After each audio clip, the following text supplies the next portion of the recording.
Welcome everyone to the Side Draft Podcast. Welcome to another Xfinity Series race review, another road course race at Road America.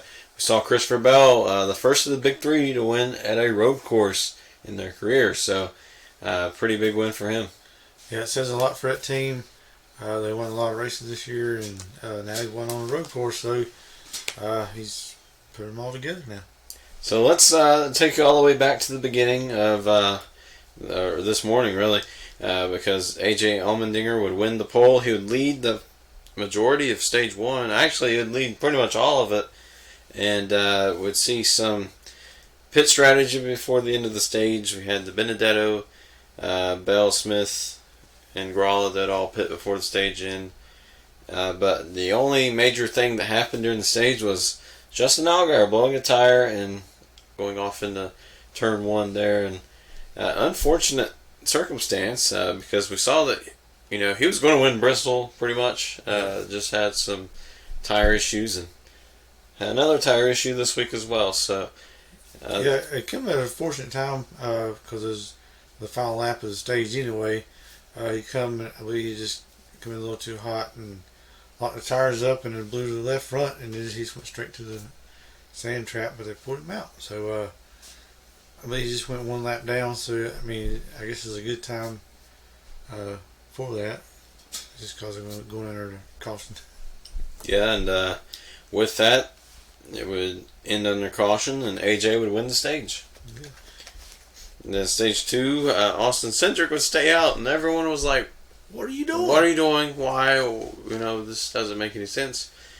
But he's trying to save some tires for a later strategy, which almost worked out. It almost did. I believe if that caution at the end would have happened a lap or two before, he would have definitely got the win. Yeah, he sure put the Superman cape on at the end of it. So. I'm pretty sure that was pretty fun. Yeah. Win or not, Noah Gragson would be too fast on pit road, so he'd have to climb his way. We saw it was really difficult to pass, especially when you get up front, it seems like it took forever to really catch anyone. Very long racetrack. It was only 40-some laps. Yeah, it's 4 miles. That's a long track. Yeah, not your daily running routine, 40 laps around. Yeah. Road America, but yeah, so it'd be Austin Cindric versus De Benedetto, and with the tires, tires meant everything. Even 1 lap extra on your tires, you're going to be way faster than that other guy. So De Benedetto would take the lead. He would take off, just like 4-second lead somewhere in there. Yeah, Cindric, he would just fade a lot back in the field, and we had a good battle for second, and Matt De Benedetto says, well, y'all just keep battling out. I'm just going to cruise. And then Cole Custer would be off track and take a few signs with him. I believe he was target practicing in his Henry rifles. Yeah. Perfect score, I guess. Yeah, he hit the target and took them signs out real good. Yeah, I'm pretty sure he wasn't aiming for that at all, but Well, you can't blame him taking a shot at him anyway. But okay, we're done. We're done with that. But he did take the sign with him. Went up to the grill, but it was overheated. Had to go to pits to get that all took care of. And then John Hunter Nemechek, he would spin, and then we'd see AJ and Gralla, Reddick. They would all hit pit road. The 43 car would spin on pit road and park it. Pretty much stay there at the end of the pit road and said, well, he's okay. So that's where he left it. Anywhere you can get some free parking at a racetrack, you got to take what you can get, right? Yeah, it's a good way to get your sponsors out there. Just, everybody's, he's just sitting there. So Briscoe would stay out and win the stage, and that's his second stage win of the season. So yeah, since he's got a win now, and he's trying to rack up some of these stage points, and he got a little behind on these stage points, and now he's starting to rack them up, and he's just trying to increase his playoff points going into the playoffs. So De Benedetto would lead in stage 3. Cindric would be down on pit road a few laps in. I mean, these stages was really only 10 laps. And then going to stage 3, and that's like 20 some laps, I believe. So, yeah, it's like third stage is like half the race. I mean, yeah, it's like that's just insane. yeah. So Austin Cindric would be on pit road after some contact with AJ. Then Christopher Bell would be pitting first, and then we'd have the number 5, Vinnie Miller. He'd be off track, no caution. But then we'd get a caution for the 19 of Brandon Jones. He would blow a tire. That would kind of bunch the field up just a little bit. Yeah, he didn't have a very good weekend at Road America. He kind of crashed in practice and had to go to the rear field because of the damage on the car. And here he is again, another tore race car. Yeah, and Joe Gibbs' teammates were 1-2 at the time, or at least prior to pit stops. It kind of worked into the advantage of Christopher Bell just a little bit there, because the Benedetto would have some pit road issues, I believe, with the air gun on the. Yeah. I was thinking, Matt Benedetto, he ought to come in, in a lap or two. Then here I see Christopher Bell, he pulls in and says, well, that's a good strategy. That's what I was talking about. And it was like, lap or two after that, that's when they had the caution come out. And Matt, he had to come in the pits and lost a lot of positions. Yeah, that's kind of the disadvantage of being the leader on road courses, because the guy in second, he can kind of command the strategy unless, the guy in first takes charge first. Yeah. I think I'll make a good couch crew chief. Yeah. Hire us somebody. But then it'd be Bell versus Cindric. Cindric would take the lead momentarily, but he would have 4 laps extra on his tires. Normally that's nothing, but I mean that's 20 miles, somewhere in there. And 20 miles on your tires is a lot, especially on road courses. I mean, if this would have been Bristol, no real issues. Cindric, he was holding his own. Holding Bell off pretty good. I believe that Bell was kind of giving him a little shove every now and then in the turns, and kind of got him off his rhythm, and he got a good run on it. Then the Benedetto had put it in the sand. It was making its way up to the top 5. I believe it was in the top 5 when this happened. And, his day would, he was making his way back after losing so many spots on pit road. Just unfortunately couldn't capitalize on it. Yeah, I believe he's trying to make a pass and come in a little hot, and just couldn't get slowed down enough and just ended up in the sand. Continued on, he didn't really get stuck or anything, but it did cost him some positions.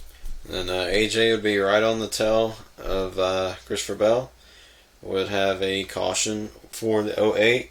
And so we all thought AJ would have used the restart to his advantage and pin Christopher Bell down and have a nice battle, but it looked like AJ just couldn't fire off just like he wanted to, and he ended up getting spun, just battling for position with Noah Gregson.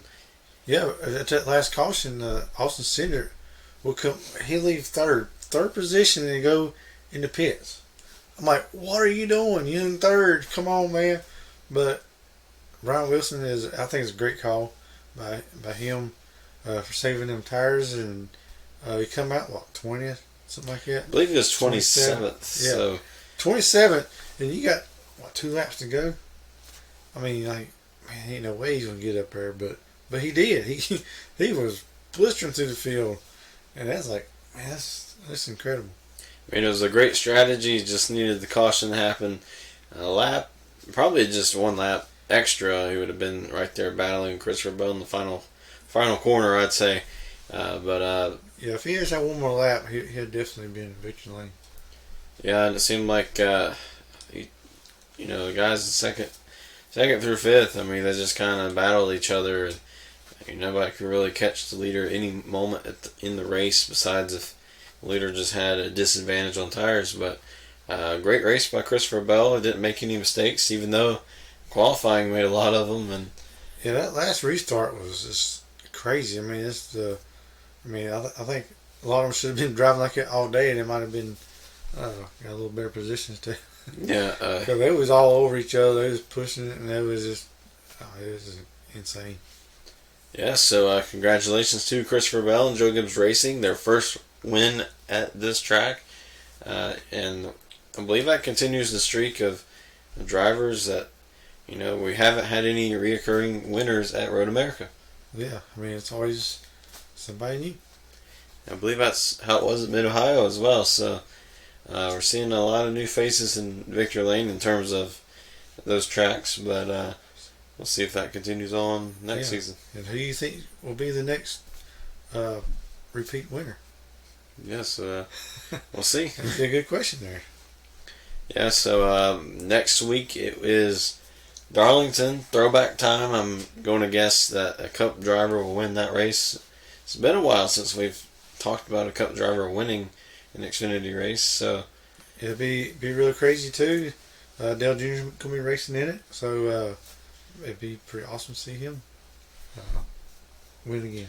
Yeah, and then we're going to have to do something different for our Fine Dale, because it'd be Fine Dale. We have 2 Dales in there then. Yeah, his long lost brother in the podcast. So yeah, so it's going to be really interesting if Dale wins. Yeah. But hopefully he can do it. Maybe it'll be a freebie. Find Dale. There he is. Obviously, he's the guy right in the center of it. So yeah, it's going to be interesting. Yeah. Anyways, hope you enjoyed this video. We're going to see you again possibly tomorrow or the next day for our Cup or Truck Series race review. I'm so used to saying Cup. Yep. But now we're talking about the trucks in Canada, and then we won't see them for just a little bit. Not until... Yeah, I think they only got 1 race in September. I mean, golly, it's like 1 race? Really? Yeah, I mean, that's the crazy thing about the Truck Series. It's like you end up forgetting about them for a little while, then they pop up again, and then they... It's time for their vacations. Yeah. I think really when it comes to the Trucks playoff, they need to schedule it where they're all lined up till the end, because, I mean, you kind of forget the stories by the time we get to the next race. Yeah. But, winning in Canada, you'll be able to sit on that momentum for at least a couple months or a month at least. So, yeah. It's going to be really important for that playoff position. Yeah, whoever wins Canadian Tire will be a winner for a couple weeks. Yeah, and then those that had a bad race in Canada, they have about a month to just figure out what they did wrong. So, you're either going to be happy for a few weeks or you're going to be really frustrated for a few weeks. But stay tuned on our channel for our reactions to that next couple of days or possibly tomorrow. Just have to wait and see. Yep. And enjoy the races, and we'll see you then.